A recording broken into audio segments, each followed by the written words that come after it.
The year was 1995. The life cycle of the SNES was near its end, soon to have its place taken by the Nintendo 64 as the most recent Nintendo home console. Even so, Squaresoft took the chance to put their new JRPG on the market, which back then wasn't really called JRPG. It was simply RPG. But even if it was, there was a small detail that would make us doubt if this game should actually be called a JRPG. It was the first and only game to ever be developed by the Western branch of Squaresoft back in the 90s. Even though it looked like and played a lot like Square's famous JRPG Secret of Mana, this one was not developed by a Japanese team. This is the weird tale of how Secret of Evermore came to be.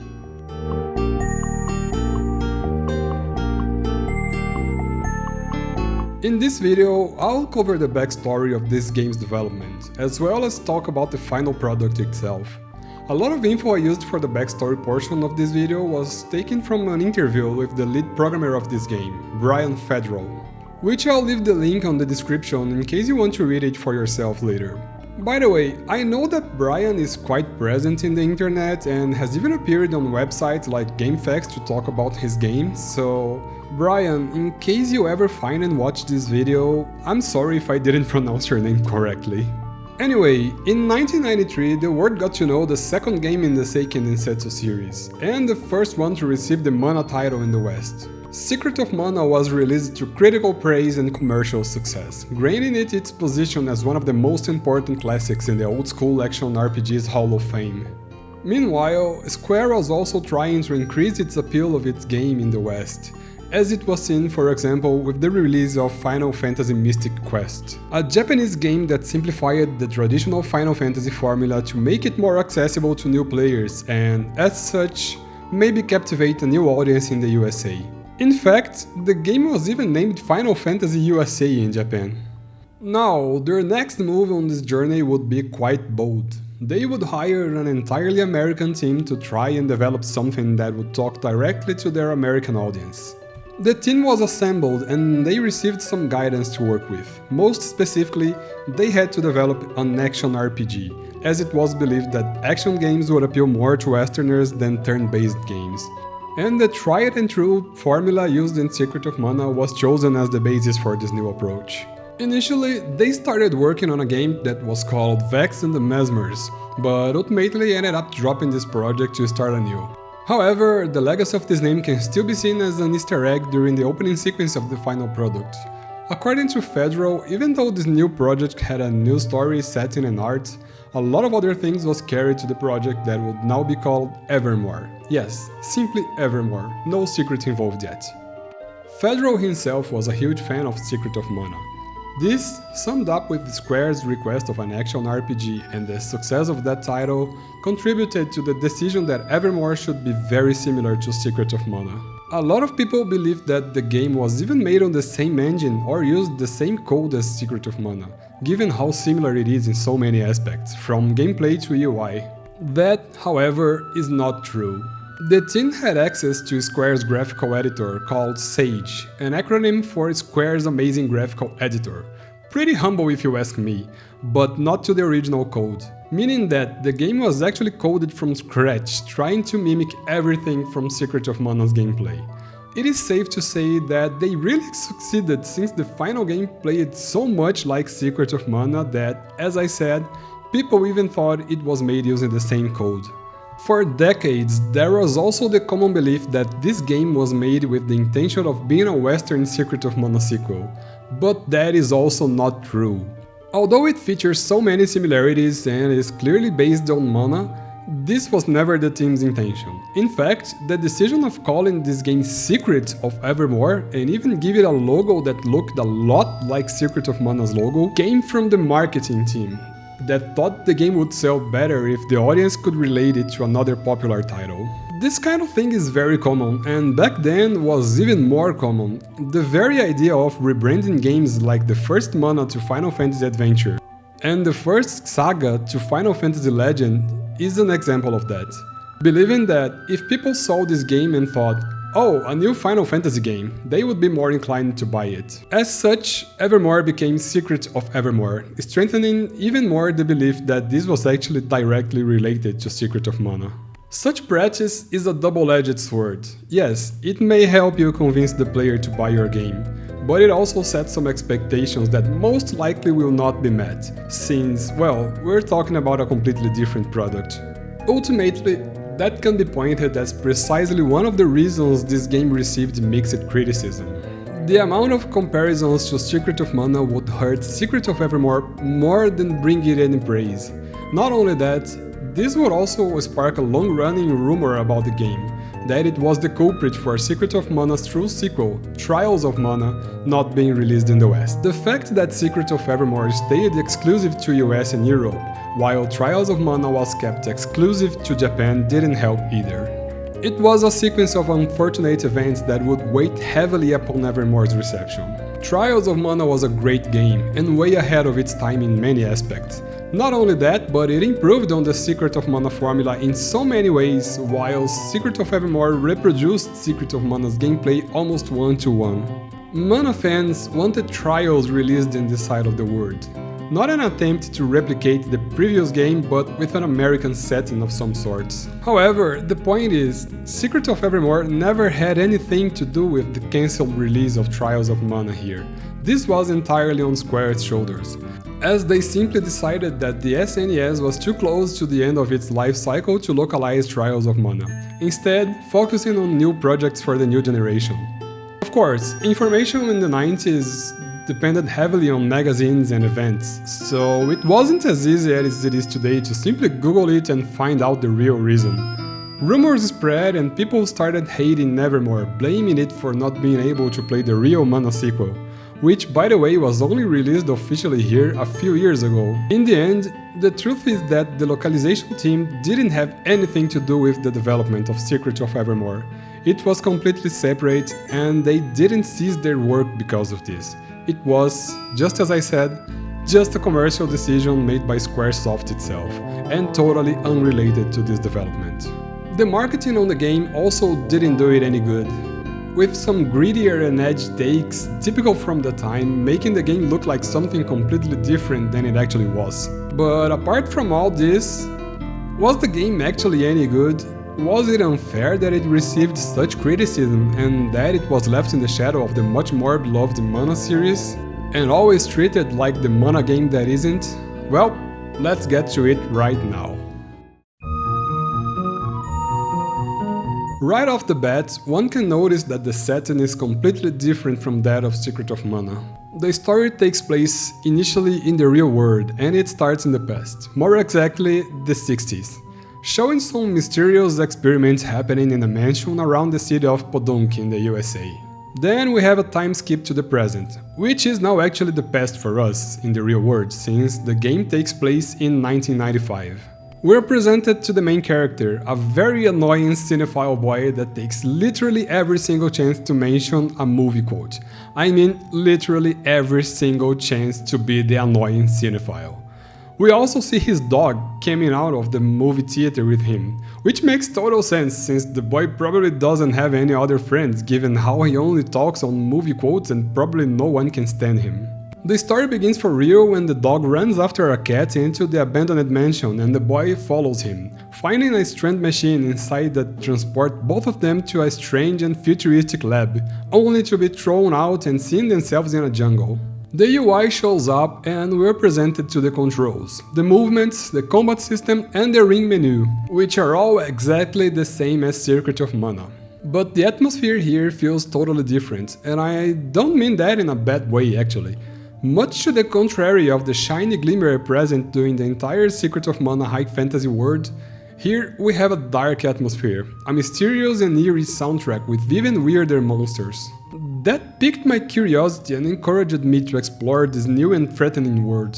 The combat may seem a little bit on the hard side on first sight, and the first fight against the raptors only corroborates to that impression, but seriously, as soon as you get used to the combat system, it won't be that hard anymore. But you have to understand that every now and then you have to grind a little bit.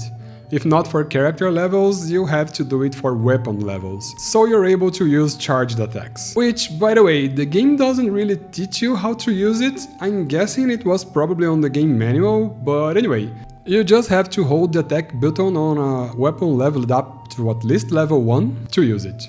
That's absurdly important in this game, since there are bosses that are basically only damaged by charged attacks, and some puzzles that require you to use it too.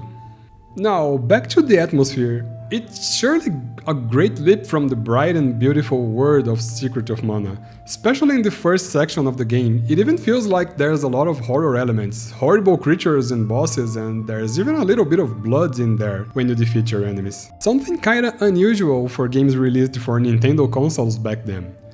The game also has its share of humorous moments, but it doesn't really break the great atmosphere. In fact, they're kinda welcome and add to the general feeling of the game. It adds a little bit of innocence in the middle of something that seemed so threatening at first. As you progress through the first hours of the game, you'll also be presented to other weapons, with slightly different moves. Actually, the biggest differences are the charged attacks. And you'll also be presented to the alchemy system, which is the equivalent to the magic spells in this game. Personally, I like this system a lot. You basically have to accumulate materials found throughout the game or buy them from stores, and each alchemy consumes a little bit of these materials. It may seem a little confusing initially, since it's kinda hard to know exactly where to find these materials and how many of each one you want, and which alchemy formulas use which materials, but considering the technical limitations from when the game was developed, I believe the creators did a really good job here. You talk to specific NPCs to equip or unequip spells on the ring menu, and when you open the alchemy ring menu, it already shows you how many times you can use each specific alchemy spell with the amount of materials you have in hands. This system had everything to become overcomplicated, but whoever designed this took enough care to make it quick and relatively easy to understand. The game starts with a nice pacing through the first region, and even when you get to the second act of the game, it still holds up really well. You get to explore different settings, towns, interact with a lot of different people, and all of that adds a lot to the setting that was once a threatening weird world. But that's where it starts to crumble. It was a threatening weird world. Somewhere around the second half of the second act, the horror and mystery feel that was present in the beginning starts to fade and gives place to a much more adventurous tone, even with this somewhat dark setting. The game also starts to feel a little repetitive, since no significant new mechanics are added from here on. And to make things worse, the pacing also suffers a heavy hit. From this moment on, you'll have much less NPC interaction in towns, but your time in these new towns will take long nonetheless. One of them even being enormously huge, with so many identical houses to enter and find loot, it starts to get boring. Even so, the game starts to take a turn to a much more dungeon crawling pace. You talk to a character, you're sent to a dungeon, and oh boy, Secret of Evermore starts to feel like Secret of endless maze-like dungeons. Every single dungeon becomes a labyrinth. Some of them a little easier, but some of them real hellish, with a lot of annoying flying monsters with weird hitboxes. And that's how the game goes up until its end. Even the outside world exploration part starts to get convoluted, sending you back and forth constantly, making it feel like an artificial way to make the game last longer, you know? Every dungeon takes a lot of time of going back and forth to find your way. Every word interaction takes a lot of time sending you back and forth to find a single item or talk to a single NPC. Even getting to the point of, at a certain moment when the game actually gives you freedom to roam through the entire world map, you just have to go back and visit a lot of past areas and even fight a recaller of an old boss. All of this seemed to get even worse during the final stretch of the game, and playing through the final dungeon felt like a real chore. Especially in the final dungeon, you have to alternate a lot between controlling the dog and the boy, and the AI can really screw up your game really bad. Seeing your main character kill himself constantly while you control the dog, which by the way becomes a heavy damage machine, literally, is a huge frustration to the already annoying final moments of the game. I really wanted to enjoy this game as much as I did during the first few hours, and I really wanted to recommend it to everyone, but I really feel that only a few people will be able to thoroughly enjoy it today. I know the game started to receive somewhat of a cult following more recently, and I do understand why. It deserves a lot of respect considering all of its backstory. Not only that, even though it's so similar to Secret of Mana, it's also a very different take on the formula, and that also deserves a lot of respect.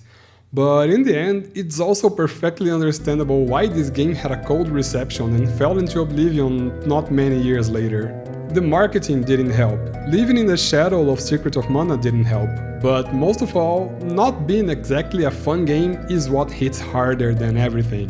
Still, Evermore is a very curious case, and I think everyone who's a fan of JRPGs, and yes, as I said, I know that calling this game a JRPG is weird considering that it was made in the West, should at least try and emulate it, just to get a first-hand impression on this game that, for better or for worse, can still be considered a classic on its own weird merits. Don't feel bad or like a criminal about emulating it. Even if you buy a copy, you won't be helping the original developers or anything like that. At this point, you'll only be helping people who love to charge absurd and unaffordable prices on old games.